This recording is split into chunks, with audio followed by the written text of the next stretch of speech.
እግዚአብሔር ሁሉንም ሰው እሁድ ዕለት ስለሚሰበከው መጥፎ ኃጢአት ብቻ አላስጠነቀቀም።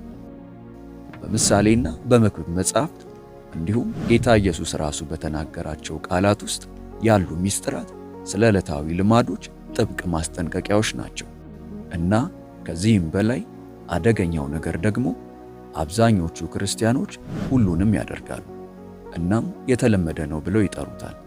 ዛሬ ከነዚህ ውስጥ በሁለቱ ውስጥ ራስዎን ካዩ እግዚአብሔር ሊያሳየዎት ያለው ነገር የፋይናንስ ሕይወቶን አጠቃላይ አቅጣጫ ሊለውጥ ስለሚችል በጥሞና ይከታተሉ። በዚህ ቪዲዮ በድህነት ሕይወት እንድትኖሩ ያደረጓችሁ 6 አደገኛና መጥፎ ልማዶችን ከቅዱስ ቃሉ አንጻር የምናይ ይሆናል። እንደተለመደው ቪዲዮውን ላይክ አድርገው በመጀመር አብረውን ያገልግሉ። ለቻናሉ አዲስ ከሆኑ ደግሞ ሰብስክራይብ በማድረግ ቤተሰብ ይሁኑ። አሁን በቀጥታ ወደ መልእክቱ እንለፍ። አንደኛ፣ ከንቱ ወሬና ሐሜት። ምሳሌ 14 ቁጥር 23 እንዲህ ይላል፣ በድካም ሁሉ ልምላሜ ይገኛል፣ ብዙ ነገር በሚናገር ከንፈር ግን ድህነት ብቻ አለ። ተራ ወሬ ወደ ድህነት ይመራል። የሌሎችን ሰዎች ጉዳይ ስትወያዩ፣ ምንም የማይገነቡ ነገሮችን ስትወያዩ፣ ስለማታደርጓቸው ዕቅዶች ስትናገሩ መጽሐፍ ቅዱስ ይህ ወደ መበላሸት የሚያመራ ቀጥተኛ መንገድ እንደሆነ ይናገራል። ምሳሌ 18 ቁጥር 21 ሞትና ሕይወት በምላስ ኃይል ውስጥ እንዳሉ ይናገራል። ምሳሌ 16 ቁጥር 28 ሐሜተኛ የቅርብ ወዳጆችን እንደሚለያይ ያስጠነቅቃል። የገንዘብ በሮችን ሊከፍቱሉ የሚችሉ ግንኙነቶችን ሐሜት ምንም ነገር ከመምጣቱ በፊት ያጠፋቸዋል። አፍህ ወይ ትልቁ ሀብት ወይም ደግሞ እጅግ ውድ የሆነው ተጠያቂነት ነው። ሁለተኛ፣ ማጉረምረም። ይህ ትውልድን ሙሉ በሙሉ ያጠፋ ነው። እስራኤላውያን ከግብፅ ሲወጡ እግዚአብሔር ቃል በቃል ወተትና ማር ወደምታፈሰው ምድር እየመራቸው ነበር። የሚያስፈልጋቸው ሁሉ ከፊታቸው ነበር። ነገር ግን አጉረመረሙ እና በዘኍልቍ 14 ቁጥር 28 ላይ እግዚአብሔር የሚያስፈራ ነገር ተናገረ። እንዲህ በላቸው፣ እኔ ሕያው ነኝና በጆሮዬ እንደተናገርኩት እንዲሁ በእውነት አደርግባቸዋለሁ ይላል እግዚአብሔር። ከ20 ዓመት በላይ የሆናቸው እያንዳንዳቸው በዚያ ምድረ በዳ ሞቱ። ቃል ኪዳናቸውን ፈጽመው አልነኩ። አሁን ጥያቄው ይሄውልህ፣ እግዚአብሔር በየቀኑ የሚያደምጥህ ስለምን ስታጉረመርም ነው? ፊልጵስዩስ ምዕራፍ 2 ቁጥር 14 ሳታጉረመርሙ ክፉም ሳታስቡ ሁሉን አድርጉ ይላል። አንዳንድ ነገሮችን አይደለም፣ ሁሉንም ነገር። ቅሬታ በዙሪያችሁ ያሉትን ሰዎች ከማስቆጣትም ባለፈ እግዚአብሔርን በስጦታው እንደማታምኑት ይገልጻል። እናም እምነት ሲሰበር አቅርቦት ይታገዳል። ሶስተኛ፣ ስንፍናና ከመጠን በላይ መተኛት። ምሳሌ ምዕራፍ 6 ቁጥር 10 እና 11 እያንዳንዱን አማኝ የሚያናውጥ ምስል ይስላል።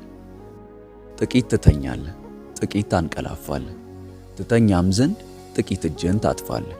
እንግዲህ ድህነትህ እንደ ወንበዴ ችጋርህም ሰይፍ እንደታጠቀ ሰው ይመጣብሃል። መጽሐፍ ቅዱስ ስንፍናን ድክመት ወይም እረፍት ብሎ አይጠራውም፣ ጥፋት ብሎ ይጠራዋል። ዘወትር ከተግሳጽ ይልቅ መጽናኛን የምትመርጥ ከሆነ ለራስ ገር አይደለህም። እስካሁን በመልእክቱ እየተባረኩ ከሆነ እባክዎን አንድ አፍታ ይውሰዱና ይህንን ያደርጉ። ቪዲዮውን ላይክ ያደርጉ። ቃሉን በቀጣይነት ተደራሽ እንድናደርግ ይጠቅመናልና። መልእክቱ ይቀጥላል። አራተኛ፣ መዘግየት። ይህ የስንፍና ዘመድ ነው፣ ግን የበለጠ አደገኛ ነው። ምሳሌ 24 እንደሚለው ሰነፍ ሰዎች በወቅቱ አያርሱም፣ ስለዚህ በመከር ጊዜ ይፈልጉታል፣ ነገር ግን ምንም አያገኙም። ቁልፉ ሐረግ በወቅቱ ነው። ይህ ሰው ለመስራት ፈቃደኛ አልሆነም። አስፈላጊ በሚሆንበት ጊዜም አልሰራም። ምክንያት ነበረው። በጣም ቀዝቃዛ ነበር። ጊዜው ትክክል አልነበረም። ሁኔታዎቹም ፍጹም አልነበሩም እና ዝግጁ ሲሆን ደግሞ ወቅቱ አልፏል። መክብብ 11 ቁጥር 4 እንዲህ ይላል፣ ነፋስን የሚጠባበቅ አይዘራም፣ ደመናንም የሚመለከት አያጭድም። ያንን ንግድ ለመጀመር ለዚያ ሥራ ለማመልከት ወይም የገንዘብ አቅሞን ለማስተካከል ፍጹም ጊዜ እየጠበቁ ከሆነ እግዚአብሔር በግልጽ እየነገሩት ነው። ፍጹሙ ጊዜ አስቀድሞ የተውት ነበር። የዘገየ ታዛዥነት አሁንም አለመታዘዝ ነው እና አለመታዘዝ ሁል ጊዜ ዋጋ አለው። አምስተኛ ብክነት። ይህ በቀጥታ ከኢየሱስ አፍ የወጣ ነው። በዮሐንስ 6 ቁጥር 12 ላይ 5000 ሰዎችን ለመመገብ ምግብን በተአምራዊ መንገድ ካበዛ በኋላ ለደቀ መዛሙርቱ የተረፈውን ቁርስራሽ እንዲሰበስቡና ምንም ነገር እንዳይባክን ነገራቸው። የእግዚአብሔር ልጅ ከምንም ነገር የመፍጠር ገደብ የለሽ ኃይል ያለው አሁንም የተረፈው መሬት ላይ እንዲወድቅ አልፈቀደም። ኢየሱስ ብክነትን የማይታገስ ከሆነ አንተ ብክነትን የምትታገሰው ስለምንድን ነው? ስድስተኛ መጥፎ ጓደኝነት።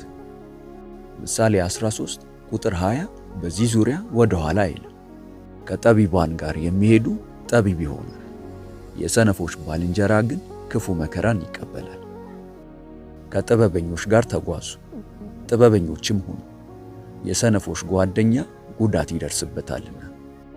አባካኙ ልጅ ፍጹም ምሳሌ ነው።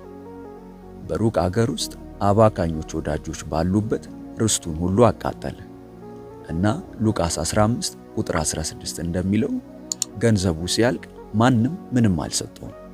ገንዘብ እንዲያወጣ የረዱት እነዚያ ሰዎች አንድ ምግብ አላቀረቡለትም። ምሳሌ 22 ቁጥር 24 እና 25 ዘዴውን ይገልጻል። ከቁጡ ሰው ጋር ባልንጀራ አትሁን፣ ከወፈፍተኛም ጋር አትሂድ፣ መንገዱን እንዳትማር ለነፍስህም ወጥመድ እንዳታገኘ። ከነዚህ ሰዎች ጋር ተዝናንተ ብቻ አታበቃም፣ ትወዳቸዋለህ። ልማዶቻቸው ልማዶች ይሆናል፣ አስተሳሰባቸውም አስተሳሰብ ይሆናል እና መዳረሻቸውም መዳረሻ ይሆናል። ይህ መልእክት በእውነት መንፈስዎን የሚነካዎት ከሆነ ዛሬውኑ ይጀምሩ። እግዚአብሔር ሆይ በጥበብ መመላለስ እንድችል ጸጋህን አብዛልኝ የሚለውን መልእክት በኮመንት ላይ አስቀምጡልኝ፣ እናየዋለን። ቪዲዮውን ላይክ እና ለወዳጆ ሼር በማድረግ አብረውን ያገልግሉ። ለቻናሉ አዲስ ከሆኑ ደግሞ ሰብስክራይብ በማድረግና የደውል ምልክቷን በመጫን ቤተሰብ ይሁኑ። በቀጣይ በአዲስ ቪዲዮ እስከምንገናኝ ሰላም ሁኑ። ሆሊ ቲዩብ ኢትዮጵያ ዩቲዩብ ቻናል ተባርካችኋል። በይበልጥ በመንፈሳዊ ሕይወቶ እጅግ የሚበረቱባቸውና መንፈሳዊ ረሃቦን የሚጨምሩ ትምህርቶች እንዲሁም የጸሎት አገልግሎት በየቀኑ እንዲደርሱ ሰርቫንት መልካሙን ጌታ በማለት የፌስቡክ እንዲሁም የቲክቶክ አካውንታችንን እንዲሁም ሆሊ ቲዩብ ኢትዮጵያ ብለው ሰርች በማድረግ የቴሌግራም ቻናላችንን ይቀላቀሉ። ተባርካችኋል።